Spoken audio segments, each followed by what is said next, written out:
Very good morning all of you. सभी कैसे हो? बढ़िया हो सभी? तो आज की क्लास स्टार्ट करते हैं। इससे पहले वाली क्लास में हमने 3D स्टार्ट की थी, ठीक है।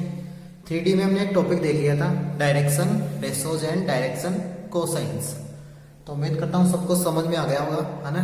लास्ट जो क्लास में हमने देखा था वो डायरेक्शन रेशोज थोड़ा बहुत देख लिया था, है ना। डायरेक्शन रेशोज, डायरेक्शन कोसाइन क्या होता है सभी को समझ में आ गया था, है ना। तो डायरेक्शन रेशो कोसाइन को थोड़ा सा और डिस्कस कर लेते हैं। डायरेक्शन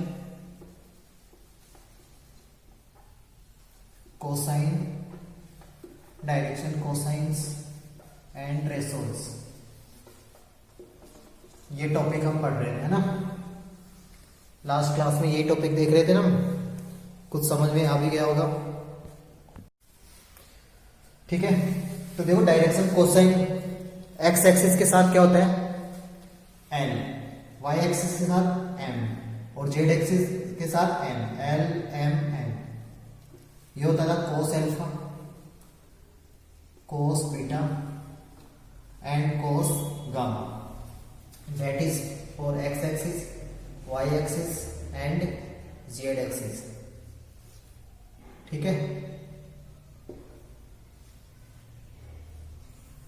एक्स एक्सिस के साथ एल यानी कोस एल्फा, वाई एक्सिस के साथ एम यानी कोस बीटा एंड जेड एक्सिस के साथ एन यानी cos gamma. Alpha beta gamma क्या है? एंगल्स है रेस्पेक्टिव एक्सिस के साथ। रेस्पेक्टिव एक्सिस कौन से? एक्स एक्सिस के साथ एल्फा, वाई के साथ बीटा एंड जेड के साथ गामा, ठीक है। तो अब देखते हैं इसके बाद में डायरेक्शन कोसाइन, और इसमें रिलेशन भी देख लिया था हमने, l square plus M square plus N square equal to 1, और we can say cos square alpha plus cos square beta plus cos square gamma equal to 1, ऐसा लिख दिया था हमने, है ना, ठीक है। और एक्स एक्सिस के जो डायरेक्शन कोसाइन है वो क्या होता है 1, 0, 0। वाई एक्सिस के लिए 0, 1, 0, जेड के लिए 0, 0, 1, ऐसा भी हमने लास्ट क्लास में देख लिया था, ठीक है। और डायरेक्शन कोसाइन को कभी भी हम ब्रैकेट में इनक्लोज नहीं करते, है ना, ठीक है। अब डायरेक्शन रेशोज क्या होता है वो देखते हैं पहले। डायरेक्शन रेशोज, रेशोज का मीनिंग क्या होता है? रेशोज का मीनिंग क्या होता है? सबको पता है रेशोज क्या होता है ना। रेशो यानी सेम प्रोपोर्शन, है ना। जैसे 5 से मल्टीप्लाई कर रहे हैं किसी नंबर को और दूसरा नंबर उसके रेशो में है तो उसको 5 से मल्टीप्लाई करना होगा। 2 से डिवाइड कर रहे हैं तो दूसरा रेशो भी किससे डिवाइड करोगे? दूसरा नंबर भी 2 से, अगर सेम रेशो में है तो, ठीक है। तो इसमें क्या बोला था, if L by A equal to M by B equal to N by C, इस टाइप से है।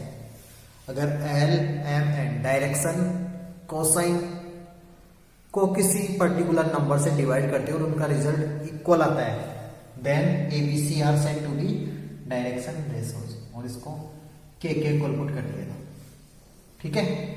यहां से एल एम एन की वैल्यू फाइंड कर ली थी हमने। एल की वैल्यू क्या होती है? ए इंटू के, एम की क्या होती है? बी इंटू के, एन की क्या होती है? सी इंटू के। और यहां से के की वैल्यू भी हमें पता थी क्या था, के इक्वल टू क्या था? Plus minus 1 upon root of A square plus B square plus C square, इस टाइप से है ना। ये आ गया था। तो एल क्या था फिर यहाँ से? एल इक्वल टू क्या होता है? एल इक्वल टू क्या होगा? देखो l equal l by A equal to k, तो l equal to a into k, यानी plus minus a upon root of A square plus B square plus C square, ये l था। इसी type से m क्या था? Plus minus b upon root of A square plus B square plus C square, ठीक है। और इसी टाइप से एन क्या था? Plus minus c upon root of, बोल रहा हूं दिख नहीं रहा तो, A square plus B square plus C square, है ना। थोड़ा पीछे ले लेता हूं ताकि दिख जाएगा और,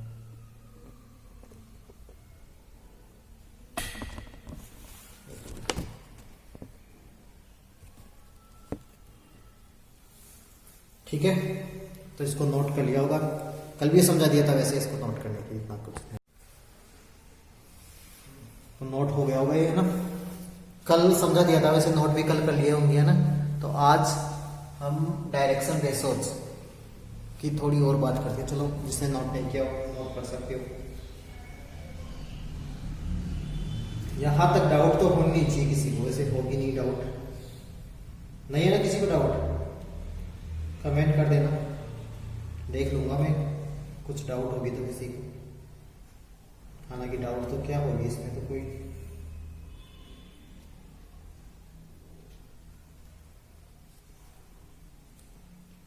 आज एक टॉपिक और देखेंगे इसमें हम, इसमें एक टॉपिक और देखेंगे, एक क्वेश्चन देख लेंगे ना।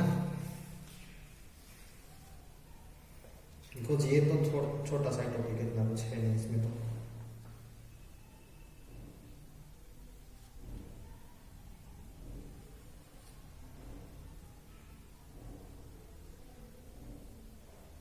अब एक क्वेश्चन के फॉर्म में कर लेते हैं, है ना। इसको नट रब कर देता हूं। क्वेश्चन कल बता भी दिए थे वैसे इसके, डायरेक्शन कोसाइन के क्वेश्चन बता दिए थे, है ना।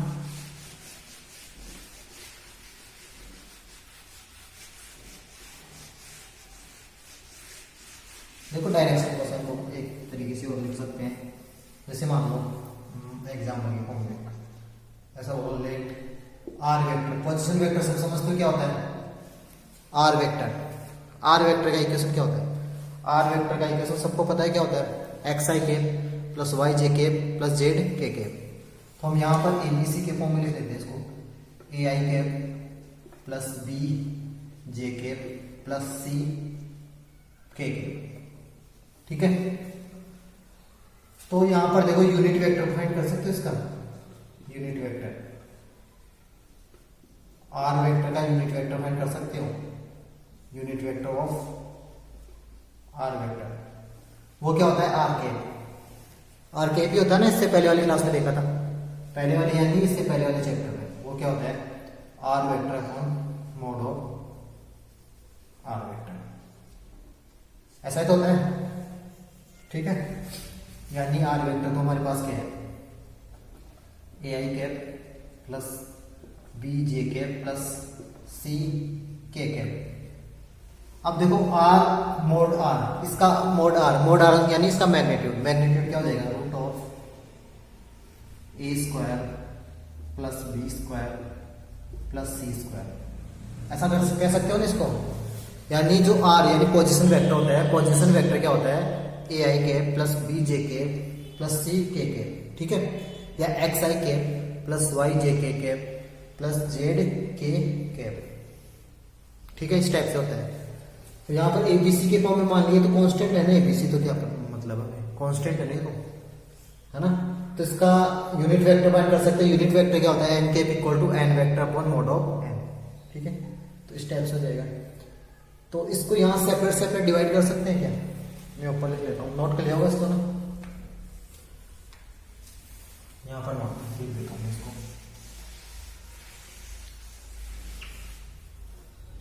इसको लिख देता हूँ। तो ये जो आर कैप है इसको मैं यहाँ अच्छे से नोट कर देता हूँ। इसको मैं ऐसा बोलता हूँ, A upon root of A square plus B square plus C square, है ना, I cap plus B upon root of A square plus B square plus C square plus, यानी यहाँ जे कैप था, C upon root of A square plus B square plus C square, और यहाँ पर के cap था, ठीक है। ऐसा कर सकते हैं इसको। देखो, ऐसा क्यों समझा रहा हूँ, यहाँ से एक इंपॉर्टेंट रिजल्ट निकलेगा, है ना, इसलिए समझा रहा हूँ, ठीक है। तो उसके बाद में अभी हमने देखा था A by root of A square plus B square क्या होता है? ए किसके साथ होता है? एल के साथ, है ना। बी किसका था? एम का। तो इसको एल बोल सकता हूँ मैं, यानी r cap equal to l i cap plus, इसको एम बोल सकता हूँ एम जे कैप प्लस, इसको क्या बोलते हैं? एन एन के कैप, एन के कैप, इस टाइप से बोल सकते हो, ठीक है, यानी इसका मीनिंग क्या है, जो यूनिट वेक्टर होता है हमारा, ठीक है, जो पोजीशन वेक्टर है उसका यूनिट वेक्टर, पोजीशन वेक्टर वहां पर आया था ना अपने पास 3D में आया था, ओपी ओपी वेक्टर बोला था ना, ठीक है, उसकी वैल्यू क्या होती है, एल आई के प्लस एम जे के प्लस एन के इस टाइप से होती है। ये फॉर्मूला भी हमें ध्यान होना चाहिए। पोजीशन वेक्टर का एक और फॉर्मूला आ गया, एल जैसे एक्स आई आर वेक्टर होता है एक्स आई कैप, ठीक है, प्लस वाई जे कैप प्लस जेड के कैप इस टाइप से होता है। एक और होता है इसका A I cap plus B J cap plus C K cap. Third वाला कौन सा हो जाएगा, एल एम एन के साथ आई जे के कैप वाला, ठीक है। तो एक फॉर्मूला ये हो गया, ठीक है, ये बाद में यूज में आएगा, बार बार यूज में आएगा, इसलिए मैं इसको यहाँ बता दूंगा ना, ठीक है। तो direction ratio and direction cosine समझ में आ गया होगा, ठीक है। अब एक छोटा सा और हेडिंग है, इसमें छोटा सा और पॉइंट है,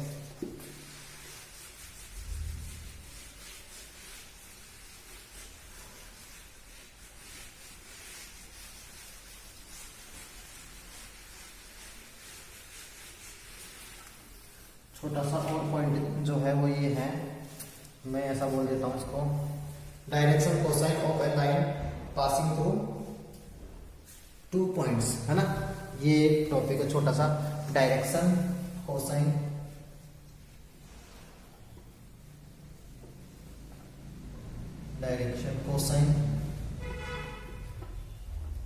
cosine passing through, direction cosine किसका, of a line passing through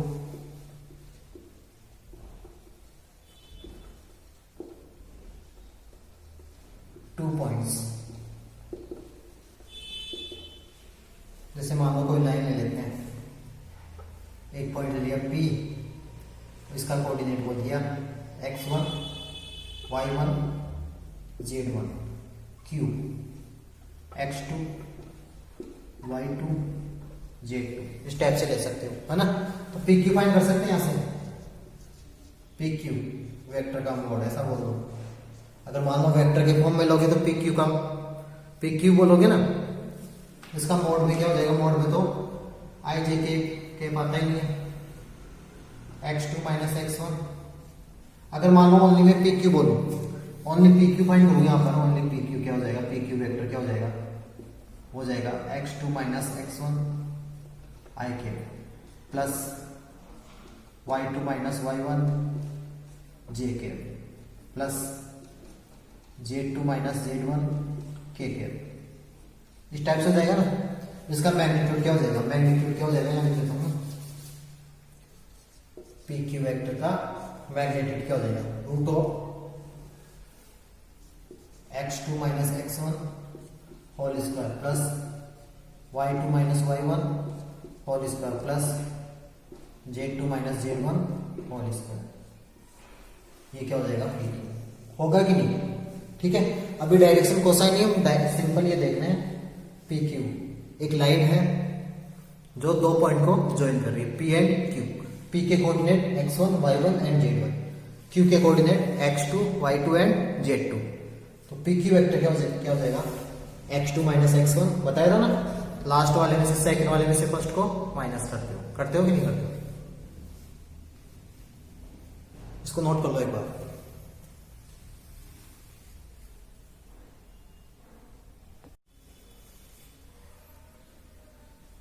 तो नोट हो गया होगा,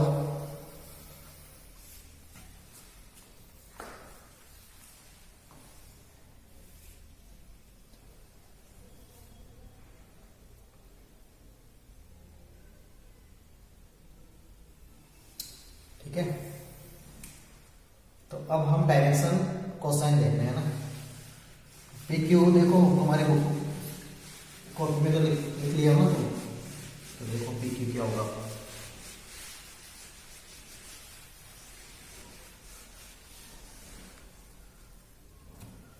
तो देखो डायरेक्शन कोसाइन, पहले डायरेक्शन रेशो देखते हैं इसका, डायरेक्शन रेशियोज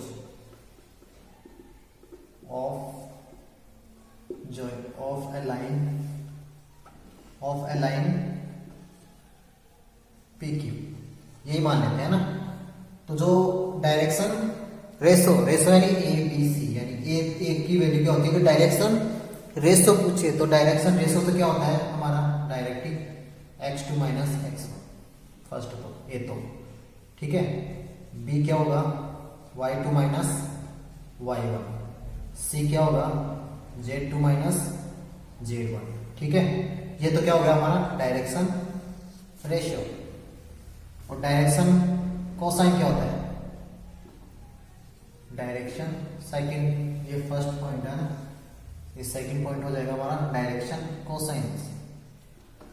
अभी देखो डायरेक्शन कोसाइंस तुमने क्या देखा था, direction cosine L M N देखा था। एल क्या होता है A by root of A square plus B square plus C square, ऐसा देखा था। तो इसके अकॉर्डिंग क्या हो जाएगा, ए की वैल्यू तो क्या है हमारे पास x2 minus x1, x2 minus x1, और ये जो इसका मैग्नीट्यूड है ए बी सी, ये मैग्नीट्यूड ये क्या होगा PQ, बिकॉज कौन सी लाइन को ज्वाइन कर रहे हैं हम, PQ लाइन। PQ लाइन का मैग्नीट्यूड, PQ लाइन का मैग्नीट्यूड अभी भी देखा था हमने, root of x2 minus x1 whole square, y2 minus y1 whole square, z2 minus z1 whole square. वो a b c इसका होल स्क्वायर से याद रख सकते हो। a का मतलब क्या था x2 minus x1 whole square, b क्या था y2 minus y1 whole square, c क्या था z2 minus z1 whole square, ठीक है। तो ये क्या हो गया हमारा direction cosine.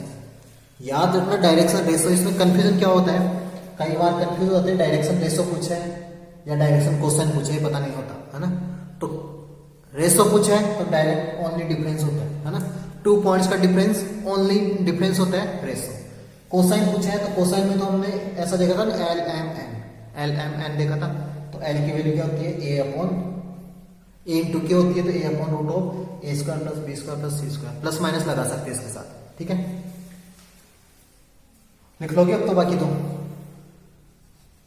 M equal to क्या होता है b by root of A square plus B square plus C square, ऐसा होता है। यानी ये क्या हो जाएगा y2 minus y1 upon PQ magnitude, ठीक है। इसी टाइप से एल एम एन भी लिखना है तुम्हें, कहीं इसको लिख के छोड़ दो, एम एल एम एन तीनों लिखना है, ठीक है। तो ये direction ratio and direction cosine complete होता है, direction ratio and direction cosine complete होता है। एक क्वेश्चन कर लेते हैं इसका, direction cosine of a line passing through 2 point, इसका एक क्वेश्चन कर लेते हैं, है ना। उसके बाद में एक और टॉपिक देखेंगे आज, इक्वेशन ऑफ लाइन, ठीक है।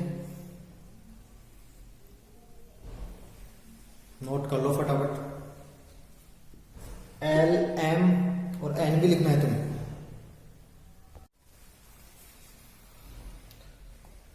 उम्मीद करता हूं नोट कर लिया होगा। तो एक क्वेश्चन देख लेते हैं, बुक में से देख लेता हूँ, बुक लेता हूँ ना, 1 मिनट।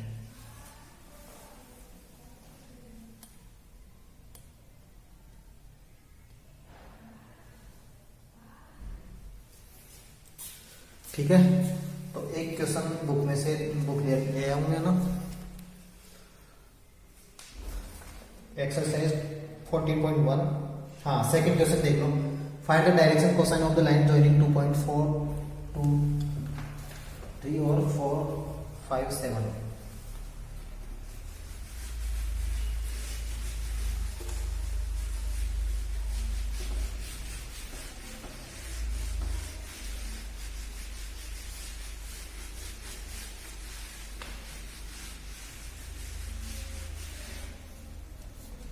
क्वेश्चन लिखो, फाइंड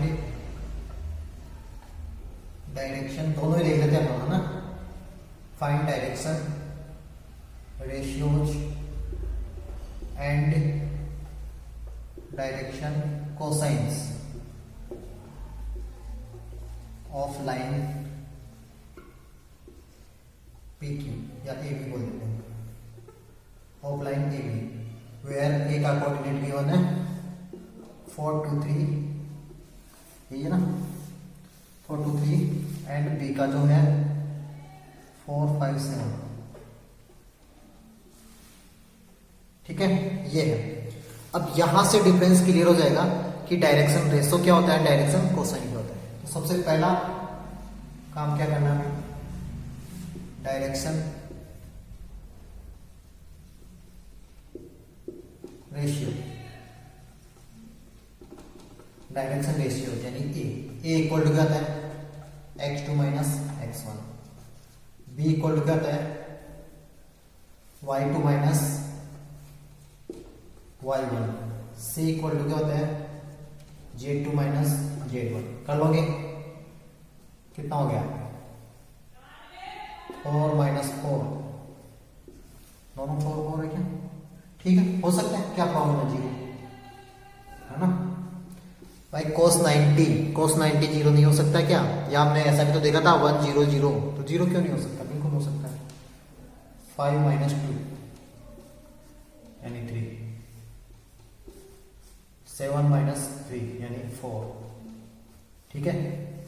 ये तो हो गए हमारे पास direction ratios.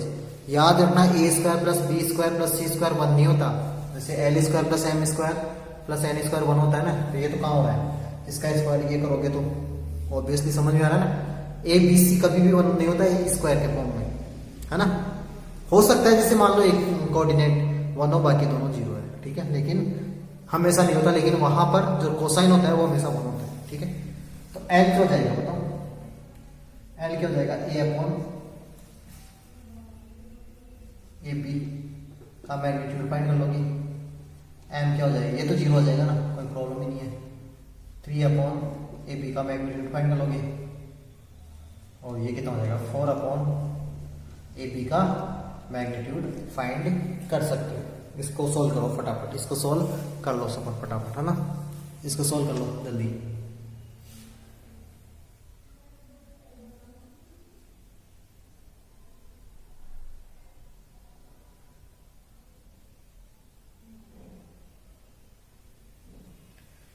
Clear note.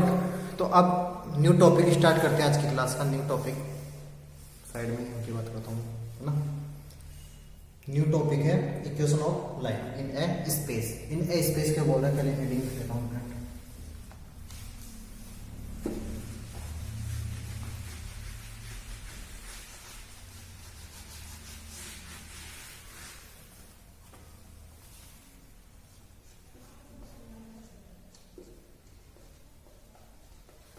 Equation of a line in space. Space सभी समझते हैं, स्पेस क्या होता है, स्पेस तो सभी को पता है ना। अब देखो स्पेस में क्यों बोलते हैं, स्पेस को इसलिए बोल रहे हैं बिकॉज हम लाइन कौन सी देख रहे हैं, 3D। स्पेस नहीं लिखते, यानी लाइन तो 2D की भी हो सकती है, 2D में देखी थी 11th क्लास में। 3D मीन्स स्पेस, स्पेस का मीनिंग क्या है, 3D। 3D के लिए हम स्पेस वर्ड यूज में ले रहे हैं। अब देखो इसमें 2 टाइप होते हैं, जैसे वहां पर लाइन में इक्वेशन के कई फॉर्म होते थे ना, यहाँ पर 2 फॉर्म होते हैं। जैसे क्या होता था, पॉइंट स्लोप, 2 पॉइंट से पास होने वाली लाइन, ठीक है, इंटरसेप्ट फॉर्म, है ना, इस टाइप से। तो यहाँ पर 2 फॉर्म होते हैं। फर्स्ट याद रखना, equation of line passing through, note करते जाना साथ के साथ, पासिंग थ्रू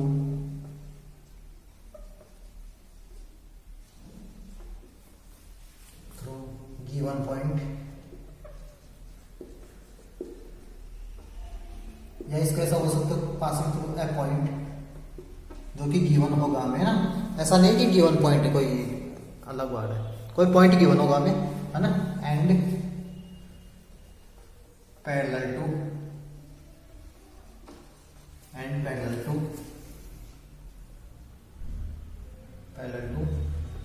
ए वेक्टर। फर्स्ट तो ये है ना। आज यही देखने वाले हम, सेकंड को हम कल देखेंगे, हम देख लेंगे ये भी, दोनों ही देख लेंगे जैसे। सेकंड है equation of line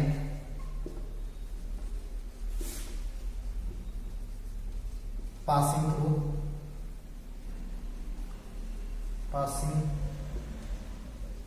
through 2 points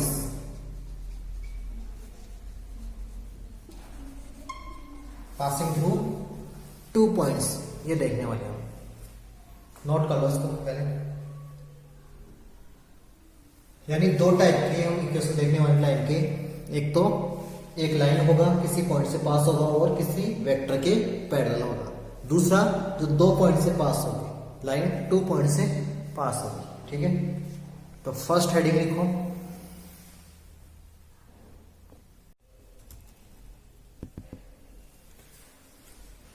तो फर्स्ट हेडिंग क्या है? Equation of line passing through given point और a point and parallel to vector. Equation of line, ये लिखने के बाद फर्स्ट हेडिंग लिखो। Equation of line passing through a point, या इसको ऐसा लिख सकते हैं पासिंग थ्रू पॉइंट की जगह क्या लिख सकते हैं? पासिंग थ्रू, चलो अभी समझ में आ जाएगा। पासिंग थ्रू पोजीशन वेक्टर, या बाद में लिखेंगे passing through a point and parallel to a vector. अभी इसका डायग्राम बनाता हूँ तो समझ आ जाएगा मेरा। हेडिंग लिख लिए होंगे।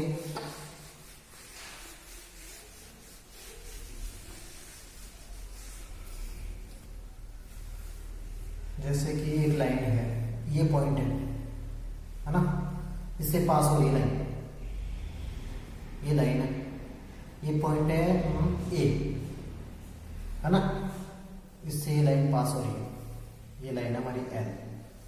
ठीक है, और ये किसी वेक्टर के पैरेलल भी होनी चाहिए। तो किस वेक्टर के पैरेलल मान लेते हैं हम? पैरेलल यानी इस जैसा ही, ऐसा एम वेक्टर। एम वेक्टर की क्या है? ये पैरेलल। ठीक है, किस वेक्टर से पास, किस पॉइंट से पास हो रही है? ए। ठीक है, अब ये जो ए है इसका पोजीशन वेक्टर हम कहां से फाइंड करते हैं? ओरिजिन से। ये ओरिजिन मान लो, दिख रहा है ना वो। तो इसका पोजीशन वेक्टर क्या हो जाएगा? A vector.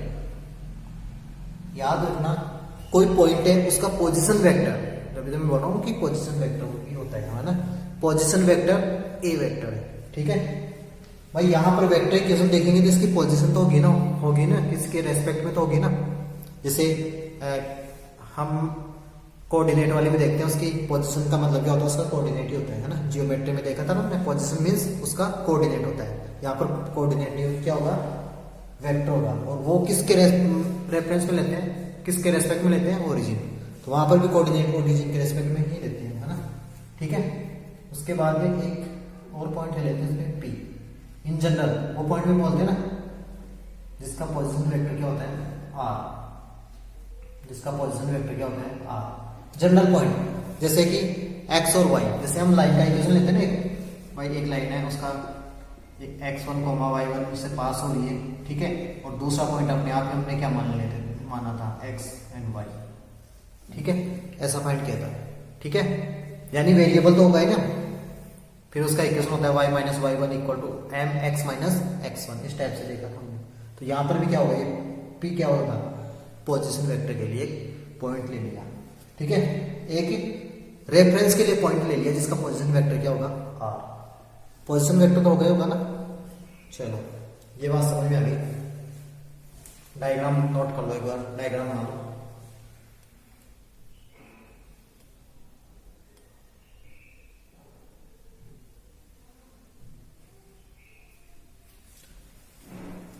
बड़ा लिया होंगे ना, तो इसमें देखो लिखो, जो दिया हुआ है वो लिखते हैं ना। यहाँ लिख लेता हूँ, let a vector is the position vector of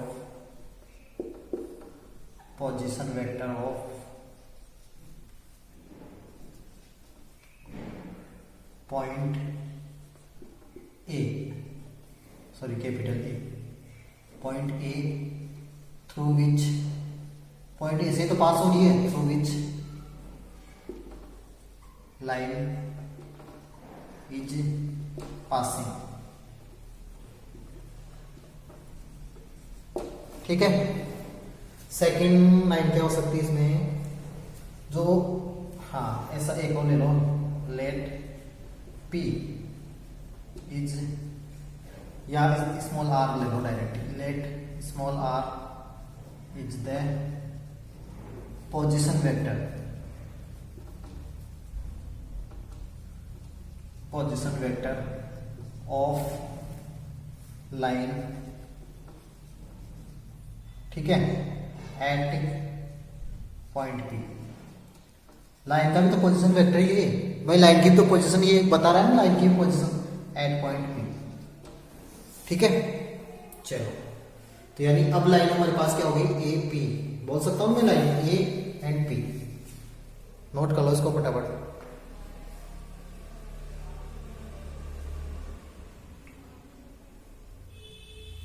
ठीक है, ये नोट कर लिया होगा ना, अभी यहां लिख देता हूं इसको।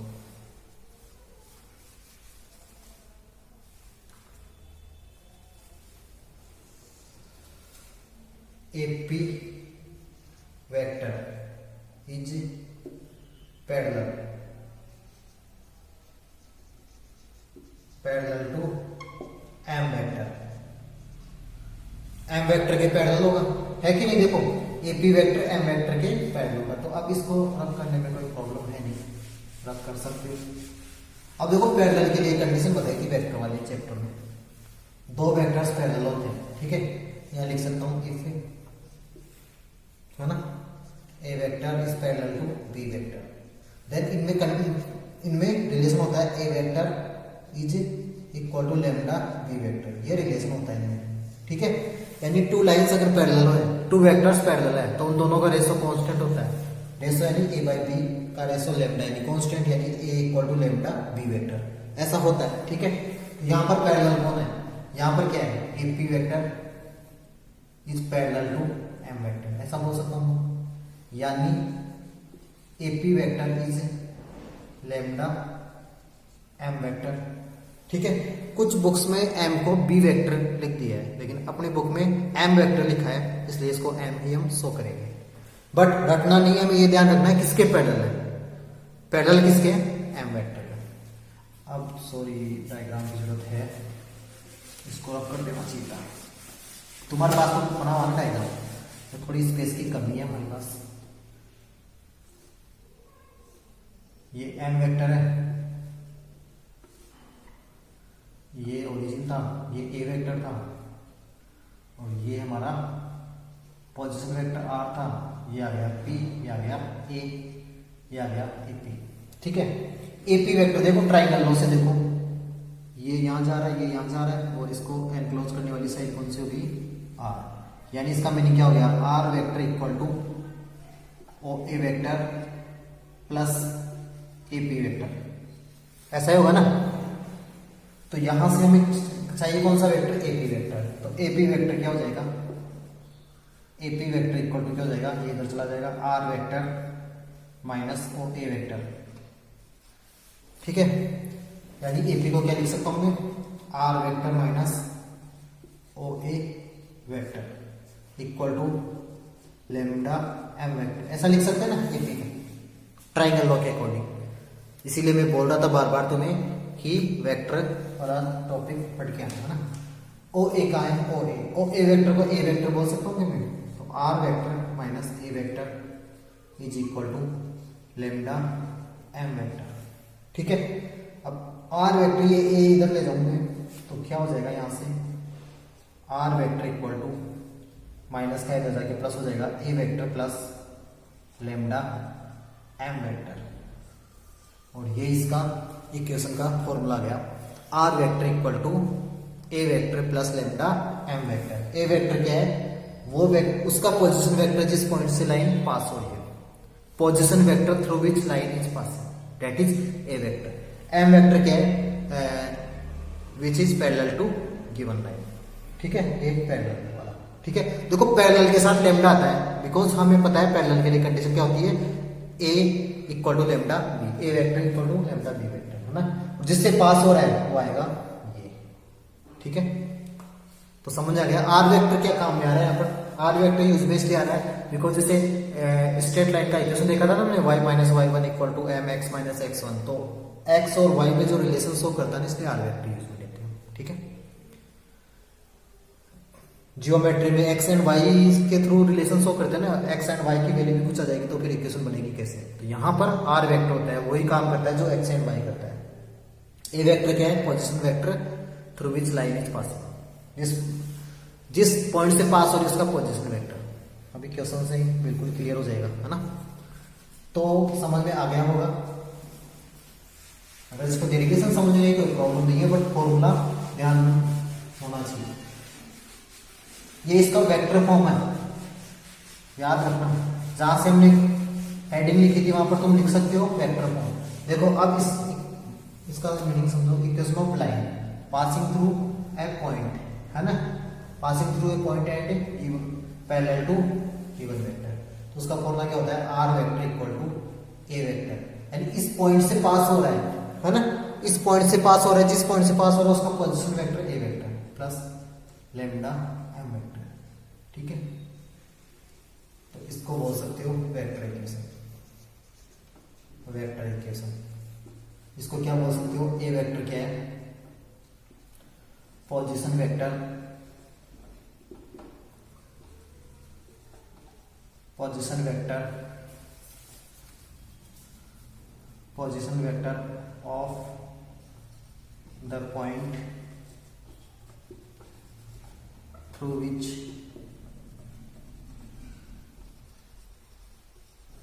Line is passing.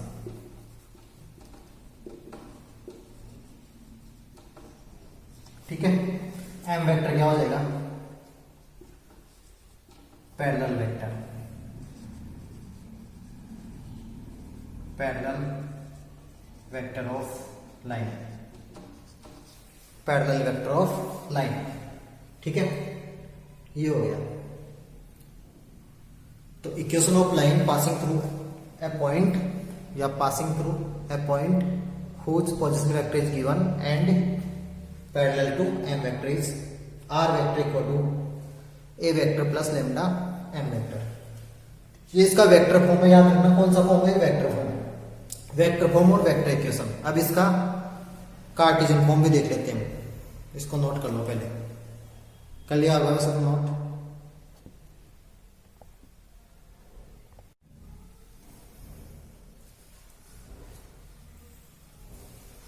तो ये कौन सा फॉर्म है इसका, वेक्टर फॉर्म। इसका अब कार्टेशियन फॉर्म और देख लेते हैं।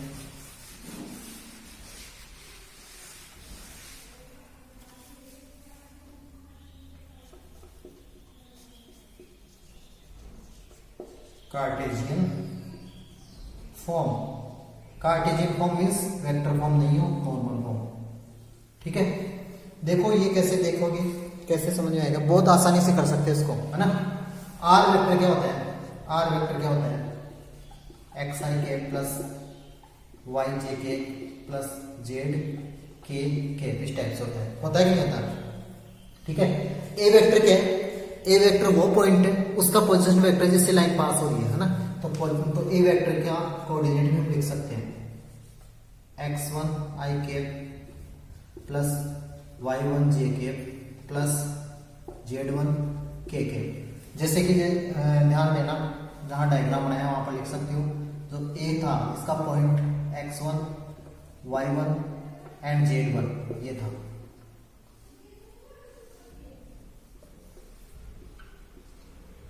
है ना,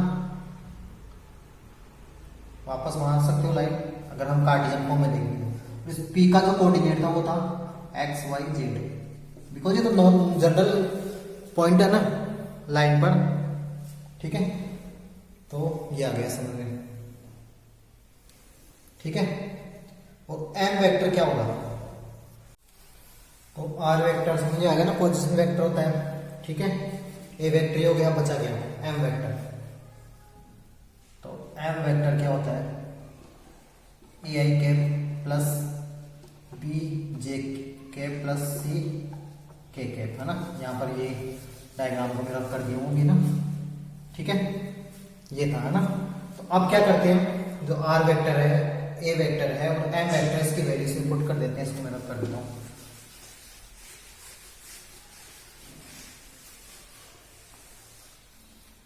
सभी वैल्यूज इनपुट कर देता हूँ मैं, नोट कर लिया होगा तुमने ना। आर वेक्टर था हमारे पास एक्स आई कैप प्लस वाई जे कैप प्लस जेड के cap equal to, A vector क्या था, x one i cap plus y one j cap plus z one k cap plus lambda, m क्या था, ये था a I cap plus B j के plus C K cap, इस type से था। तो देखो ये क्या हो गया, एक्स आई के प्लस वाई जे के प्लस जेड के कैप इक्वल टू, इसको सोल्व कर सकते हो ना, कैसा, x one plus A lambda, है ना, ऐसा हो जाएगा ना भाई। एक्स वन देखो आई किसके साथ है, तो एक्स वन के साथ आई है, एक आई इसके साथ भी है, तो ए लेमडा बोल सकता हूं उसको। इसी टाइप से Y one plus lambda B lambda J के प्लस, ऐसा क्यों करें, कुछ कंपेयर कर लेंगे। जैसे आई का कोफिशिएंट इसको कर देता हूं तो, और लास्ट क्या है, Z one plus C lambda के कैप, कोफिशिएंट को कंपेयर कर सकते हो। आई के साथ आई है, ठीक है, जे के साथ जे, के साथ के वाले को कंपेयर करोगे, on comparing.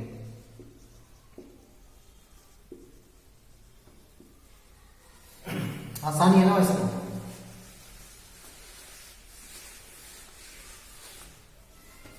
On comparing X equal to X one plus A lambda, तो ये क्या बन जाएगा हमारे पास, X minus x one upon A equal to lambda.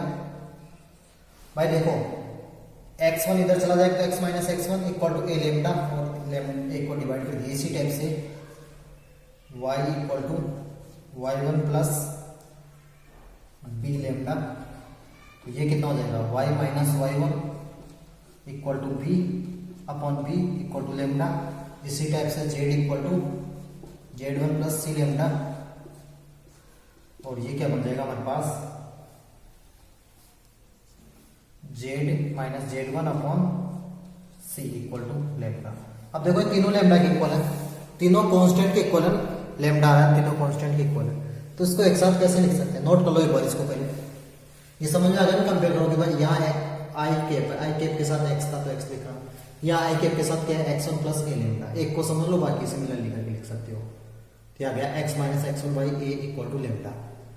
इसी टाइप से y minus Y one upon B equal to lambda. इसी टाइप से z minus Z one upon C equal to lambda, ठीक है। अब तीनों लेमडा के इक्वल है, तीनों लेमडा के इक्वल है, तो एक साथ लिख सकते हैं क्या इसको, तीनों लेमडा के इक्वल है तो एक साथ कैसे लिखोगे। देखो डेरिवेशन इसलिए करा रहा हूं ताकि कहीं क्वेश्चंस भी सोल्व होते हैं इससे डायरेक्ट, है ना। हालांकि याद हमें क्या रखना है, फॉर्मूला। तो पहले लिखता हूं मैं x minus x one upon A equal to y minus Y one upon B equal to z minus Z one upon C equal to lambda. ये कौन सा इक्वेशन हो गया, equation of line in Cartesian form, ठीक है। Vector form क्या था, r vector equal to A vector plus lambda M vector. देखो यहां पर वेक्टर कहीं पर भी नहीं आ रहा, कार्टेशियन फॉर्म, ठीक है। तो ये इक्वेशन लर्न होनी चाहिए। अब एक क्वेश्चन कर लेते हैं दोनों टाइप के, ताकि और भी अच्छे से समझ में आ जाए। तो यहां पर देखो एक्स वन जेड वन क्या है, वो पॉइंट है जिससे लाइन पास हुई है। ए बी सी क्या है, डायरेक्शन रेशो जिसके लाइन पैरेलल है, ठीक है, डायरेक्शन रेशो जिसके लाइन पैरेलल है, ठीक है। यानी एम वेक्टर है ये, एक्चुअल में एम वेक्टर का, एम वेक्टर में आई कैप जे कैप और जेड कैप का कोफिशिएंट, जो कोफिशिएंट है बीसी वो है ना। अब देखो क्वेश्चन कैसे पूछते हैं। और एक फॉर्म से दूसरे फॉर्म में कैसे कन्वर्ट करते हैं वो देखते हैं। क्वेश्चन जैसे कि क्वेश्चन लिखो, find the equation of line whose line which is passing through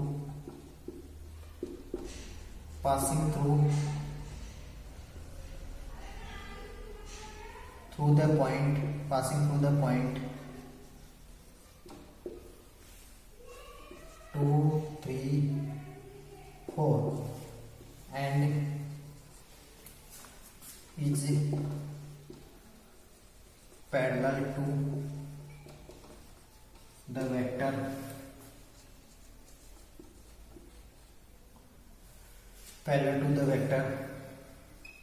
3i cap minus 4j cap plus 6k cap, इस टाइप से। ठीक है, इक्वेशन पूछा है, इसका वेक्टर एंड कार्टेशियन इक्वेशन दोनों बताना है। ठीक है, अब यहां पर देखो पोजीशन वेक्टर भी गिवन हो जाता है कई बार इसका, है ना, जिस पॉइंट से पास हो रहा है उसका पोजीशन वेक्टर भी गिवन हो जाता है, नहीं गिवन है तो इस टाइप से गिवन हो सकता है। ठीक है, क्वेश्चन नोट कर लो, उसके बाद में देखते हैं इसको।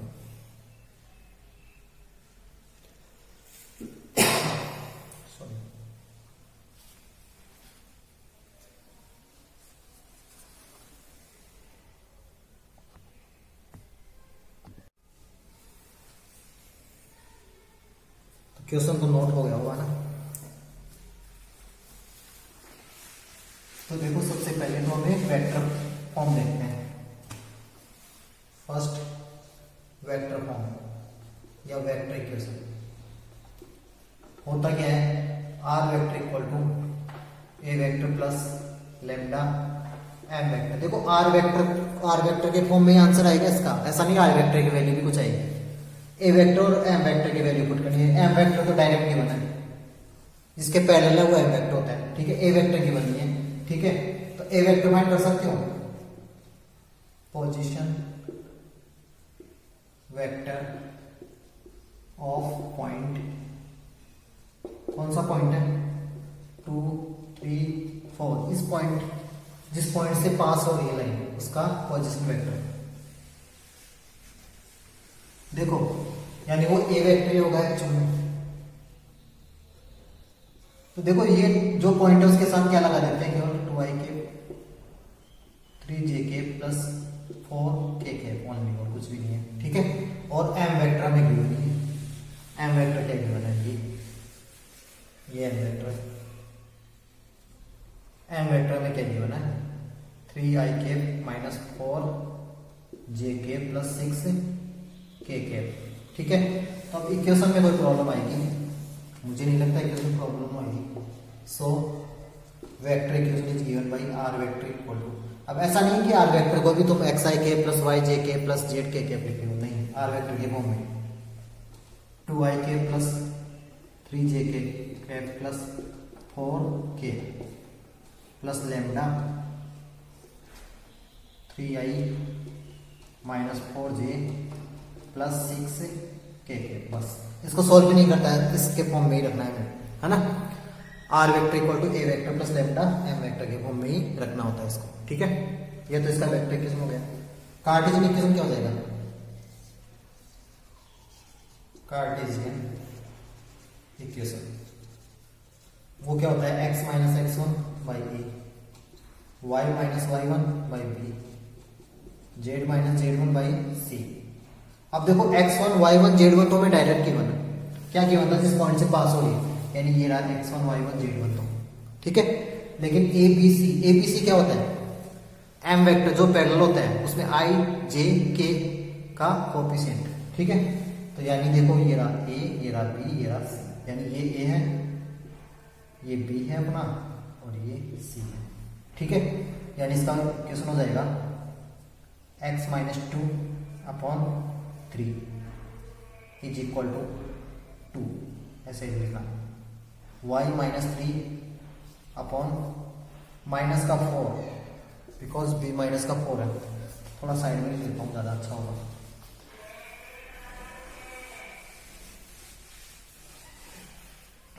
क्या हो जाएगा, x माइनस 2 अपॉन का 2 equal to y minus 3 upon minus का 3। माइनस का 3 क्यों, सॉरी माइनस का 4, बिकॉज देखो ये भी 3 था, बिकॉज a क्या है यहाँ पे 3, b क्या है माइनस का 4, c क्या है 6 equal to z minus 4 upon 6 equal to lambda लिखो तो लिखो, नहीं तो कोई प्रॉब्लम नहीं, ये इसका इक्वेशन है। ठीक है, ये इसका आंसर होगा, ये इसका इक्वेशन होगा। कार्टेशियन फॉर्म ये होगा और वेक्टर फॉर्म ये होगा। ठीक है, तो क्या वेक्टर और कार्टेशियन फॉर्म एक दूसरे से में कन्वर्ट कर सकते हो, कन्वर्ट कर सकते हो नहीं जी। जैसे मान लो ये गिवन है तो इसको वेक्टर फॉर्म में कन्वर्ट कर सकते हैं क्या। वेक्टर फॉर्म में कन्वर्ट करने के लिए देखो जिससे पास हो रहा है वो तो क्या होता है, ए वेक्टर होता है, जिस पॉइंट से पास हो रहा होगा ए वेक्टर होता है, यानी देखो ए वेक्टर के कोएफिशिएंट क्या आएंगे 2 3 4, यहाँ माइनस है तो वो प्लस हो जाएंगे, चेंज हो जाता है साइन, है ना। कल वाली क्लास में और भी अच्छे से डिस्कस कर लेंगे इसको, है ना, क्योंकि ये क्लास लेंदी हो जाएगी नहीं तो। ठीक है, तो आज की क्लास समझ में आई होगी, equation of line in A space. एक और टॉपिक है इसका छोटा सा, 2 पॉइंट से पास होने वाली लाइन, अगर ये चीज इसको समझ आ गया ना तो 2 पॉइंट वाली लाइन में कोई प्रॉब्लम नहीं होने वाली। ठीक है, तो आज के लिए इतना ही काफी है, और पढ़ते रहना है सभी को अच्छे से, नहीं आए तो पूछना है, कमेंट जरूर करना है। 1-2 का कमेंट आता है किसको अच्छी लगती है क्लास, बाकी किसी को अच्छी नहीं लगती, इसलिए इच्छा नहीं करती तुम्हारी क्लास अच्छे से वो करने की। मैं इतनी कोशिश करता हूँ कि बहुत अच्छे से समझ आए तुम्हें। ठीक है, चलो मिलते हैं नेक्स्ट क्लास में।